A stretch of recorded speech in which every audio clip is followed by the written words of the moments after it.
BTR शक्तिनि 3.1 दफा मथे जे 81टा गामिखौ दाजाबदों। दा बे दाजाबनायनि सायाव जे गभर्नमेन्ट अर्डार होदों बेनि सायाव माखासे रायजोफोरनो फोरमायनो गोनां दं होननानै आं सानदों। बा जोंहाबो पाब्लिक हिसाबै बुंनांगौ बाहाय माखासे क्लारिफिकेसननि गुवारै मिथिहोनायनि थाखाय गभर्नमेन्ट नटिफिकेसन बेवहाय आङो लेटार नाम्बारखौ बुंला।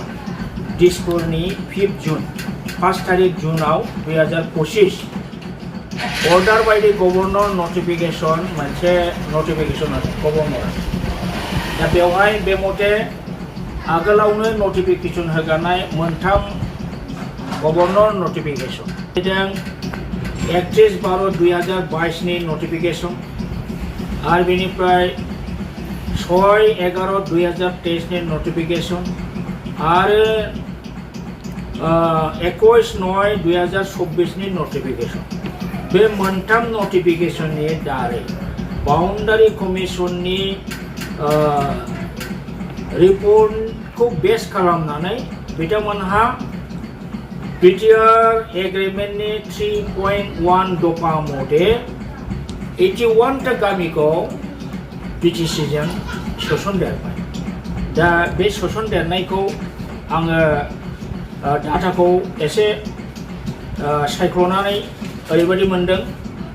बिश्वनाथ जिल्लानिफ्राय 53टा गामि उदालगुरि डिस्ट्रिक्टआव हाबदों। सनितपुर जिल्लानिफ्राय उदालगुरि जिल्लायाव 7टा हाबदों। नलबारि जिल्लानिफ्राय तामुलपुर जिल्लायाव 10टा हाबदों बिटिसिआव। दरं जिल्लानिफ्राय उदालगुरि डिस्ट्रिक्टआव 11टा हाबदों, गासै 81टा। आरो बे 81टा गामिखौ बिथांमोनहा नैबे दहाय मख'नाय नटिफिकेसन दिसपुरनि 5 जुनाव होनाय governor notification chief secretary additional chief secretary बिथाङा होदों। दा बिथांनि नटिफिकेसन मथे 36 नं हरिसिङा ST बिटिसि LAC बेवहाय 19टा गामि 19टा भिलेजेस बिथांमोना सोसनदेरदों। 25 नं बागानपारा ST NCLA समष्टि बेवहाय मोनब्रै गामि सोदों। आरो 28 नं गयबारि ST बेवहाय 6टा सोदों। 37 नं कालेंदुवासाव मोनसे गामि सोदेरदों। 40 नम्बर रौता ST MCLA समष्टि बेवहाय 19टा गामि सोदों।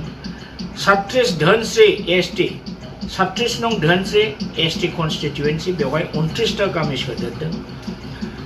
39 पासनय सेरफां बेयो नन ST कन्स्टिट्युएन्सि बिटिसिनि बेवहाय मोननै गामि सोदों। आरो 35 मोदैबारि बेवहाय मोनसे गामि सोदों। दा एबसुनि दाबि बादियै आरो बिटिआरनि 3.1 नि दफानि स्पिरिट बादियै बे गामिखौ सोसननाय जाबाय। जोंहा बेवहाय बुंनांगौ जेबो गैया, मोजां जादों।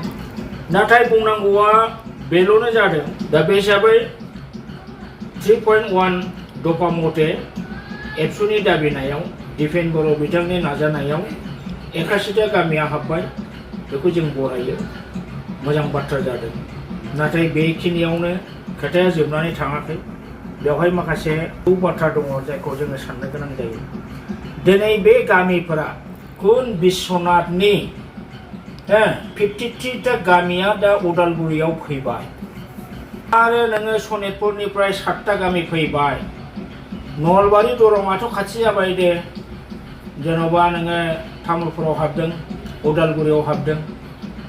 दा बै जे बिश्वनाथनि 53 गामिया उदालगुरि डिस्ट्रिक्टआव इनक्लुड जाखांनायनि उनावहाय बिथांमोननि कमप्लिट डिस्ट्रिक्ट एडमिनिस्ट्रेसननि जे सिस्टेम, डिस्ट्रिक्ट एडमिनिस्ट्रेसननि जे खामानि, एडमिनिस्ट्रेटिभ अफिसार बिथांमोना उदालगुरिया जाफैनोसै। दा बे बेलायावहाय प्रेक्टिकेल जोङो नुहरदों गोबां असुबिदा। बे गहपुर ओनसोलनि बिश्वनाथनि माखासे 53टा गामिफ्रा माने जोबोद खस्थ' मोननायनि लामाखौ जों नुहुरदों। आं बुंनो थाङाखै जे बेवहाय आंहा आपत्ति दं, आपत्तिनि खोथा नङा।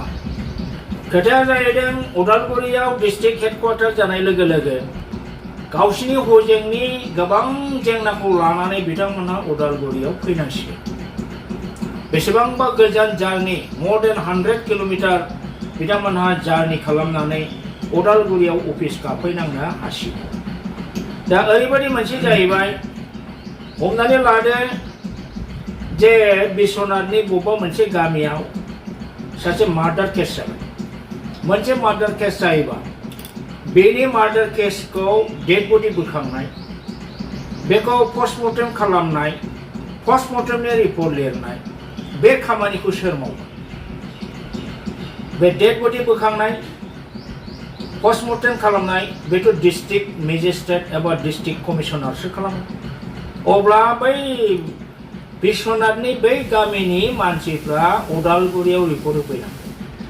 उदालगुरिनि डेपुटि कमिशनार बा डिस्ट्रिक्ट मेजिस्ट्रेटआ सोरबा एडिसिखौ फाथायहरगोन बे एडिसियासो डेड बडि बोखांगोन आरो बेखौ लाबोगोन उदालगुरियाव पस्टमर्टेम खालामगोन बेनिफ्राय रिपर्टखौ बानायगोन दा बे मोनसे बिराद हेरेसमेन्ट बै व्यक्तिफ्रा जाय न'खरना थैगोन बै न'खरनि मानसिफ्रा financial harassment physical harassment time killing बे अबस्था जासिगोन बेनिखायनो आं बुंनो नागिरदों दिपेन बर' बिथाङा एसेखिनिखौ नाजाबाय दा बे नाजानायखौ जोङो गाज्रि मोना नाजानांगौ खिन्थु खोथाया जाहैदों बे स्पिरिटआ मा होनदों 3.1 inclusions of villages contiguous to BTAD and having majority tribal population as demanded by Boro organizations जे Boro organization बिनाय बादि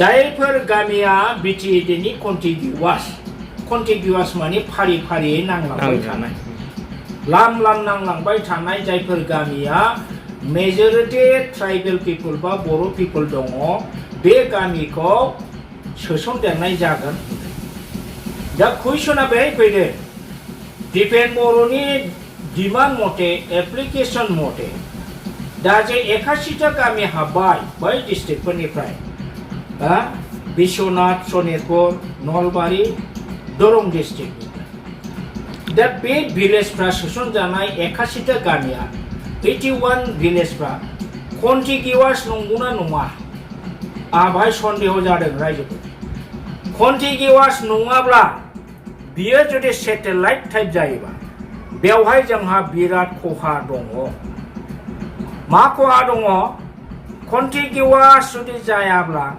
सेटेलाइट टाइप बारख्ल' जुदि जायोबा अदूर भबिष्यतआव जोंनि इयुननि जोलै हान्जाया बड'लेण्ड रायजो बियोबा बे बड'लेण्ड रायजो मोननायाव बे जिनिसा बिराद गिदिर हेम्पार जायोसै कन्टिगिउवास खालामनो हाथारनांगौमोन बे बाथ्राखौ लानानै आगोलाव ससियेल मिडियायाव दिपेन बर' बिथांजों गोबां राव दान्थेलायनाय जाबाय बिथांखौ जों बुंबाय थाखादोंमोन जे बिटिआर सुक्तियानो मोजां नङा बिटिसिआ साबसिनमोन बिथाङा बुंदों बिटिआरआ साबसिन आरो बिथाङा बुंदों बै समाव बे जे गामिखौ सोसननाय जागोन बे गामिफ्रा कन्टिगिउवास जाखायो 6 शेड्युलआ कन्टिगिउवास जाखायो होनलाबायदोंमोन बिथाङा दा आंहा कुइसना जादों बे 53टा गामि जे बिश्वनाथ बे कन्टिगिउवास थारना दिपेन बर' बिथाङा कन्टिगिउवास होननानै देखायनो हागोन ना आंनो खोनानाय मथे बारख्ल' गेजेराव गोबां हारसा गामि थाबोबाय बारख्ल' जाबाय दा बे जिनिसानो जादों बर' रायजोनि थाखाय जोंनि रायजो बिग्रा हारिनि थाखाय बेयो जोबोद जोंखौ खैफोदाव खोख्लैसिगोन दा जोङो नुनो मोनदों दिपेन बर' बिथाङा कन्टिगिउवास वार्डखौ मिथिगौना मिथिया whether he knows the meaning of contiguous word or not आंहा डाउट दं मानो होनना बुङोबा बिथाङा आगोलावबो मोनसे प्रेस स्टेटमेन्टआव होनदों 6 शेड्युलआ कन्टिगिउवास जाखायो जों जाय गामिफोरखौ दाजाबगोन बे कन्टिगिउवास जाखागोन होनदों आंहाथ' सन्देह दं बे कन्टिगिउवास माब्लाबो जायाखै बारख्ल' जोबोद जाथारबाय आरो बे बारख्ल' सेटेलाइट टाइप जानाया इयुनाव बर'फोरखौ रायजो मोननायाव बहुद हेंथा होबाय आरो बेनो आंनि थाखाय दुखुनि बाथ्रा। नोंथांमोना खोनानो मोनबाय जोबनायाव कमेन्ट्स हरबानो जाबाय। स' थेंक इउ भेरि माच फर वाचिं, लाभ इउ अल।